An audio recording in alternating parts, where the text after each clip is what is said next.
ये क्वेश्चन एक पैराग्राफ का क्वेश्चन है। पैराग्राफ के क्वेश्चन में हमको कंडीशंस दी हुई होती हैं, क्वेश्चन में कंडीशंस दी जाती हैं और उसके आधार पर हमको अपने सवाल का जवाब देना होता है। तो ये सवाल क्या कहता है, किसी संगठन में कंप्यूटर पेशेवरों के चयन के लिए निम्नलिखित मापदंड हैं। तो हमारी पहली कंडीशन क्या कहती है? पहली कंडीशन क्या कहती है कि न्यूनतम 65% अंकों के साथ प्रथम श्रेणी में कंप्यूटर इंजीनियरिंग या MCA होना चाहिए। तो कंप्यूटर इंजीनियरिंग और MCA 65% अंकों के साथ कम से कम। दूसरी कंडीशन कहती है कि चयन परीक्षा में मतलब सिलेक्शन प्रोसेस में कम से कम 50% अंक प्राप्त होने चाहिए।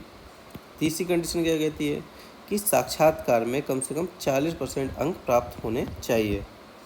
चौथी कंडीशन कहती है कि आवेदक की आयु 1/10/2005 को 21 वर्ष से कम और 30 वर्ष से अधिक नहीं होनी चाहिए, मतलब 21 और 30 के बीच में होनी चाहिए। ये हमारी 4 कंडीशंस हैं। फिर 2 एक्स्ट्रा कंडीशन आती हैं। 2 एक्स्ट्रा कंडीशन जो हैं वो कहती हैं, पहली कंडीशन कहती है कि अगर मामला ऐसा है कि वो सिविल इंजीनियर, कंप्यूटर इंजीनियर और MCA नहीं है, अगर वो इलेक्ट्रॉनिक्स इंजीनियर है और वो भी 70% अंकों के साथ, तो मामला general manager GM general manager भर्ती रिक्रूटमेंट को भेजा जा सकता है। दूसरी कंडीशन क्या कहती है? दूसरी कंडीशन कहती है कि आवेदक अगर सिस्टम एनालिस्ट के रूप में कम से कम 2 साल के काम का अनुभव रखता है तो मामला अध्यक्ष भर्ती समिति को भेजा जा सकता है। अब ये 2 एक्स्ट्रा कंडीशंस हैं, तो हमारे पास टोटल 6 कंडीशन होंगे, उसके आधार पर हम अपना क्वेश्चन करेंगे। तो ये हमारा क्वेश्चन। विजय एक कंप्यूटर इंजीनियर 2003 में 22 वर्ष की आयु में अंतिम परीक्षा में 72% अंकों के साथ उत्तीर्ण हुआ।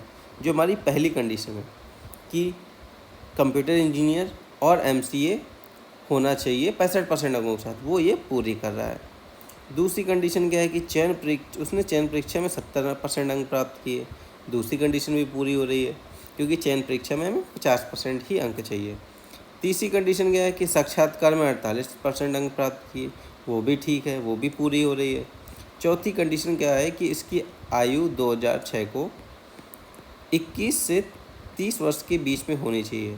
तो हम देखते हैं कि अगर 2003 में 22 वर्ष की आयु है तो 2006 में 25 वर्ष की आयु होगी, जो कि चौथी कंडीशन भी हमारी फुलफिल होती है। तो चारों कंडीशन हमारी फुल हो रही हैं, इस वजह से इस उम्मीदवार का चयन किया जाना चाहिए। तो हमारा ऑप्शन D सही हो जाएगा।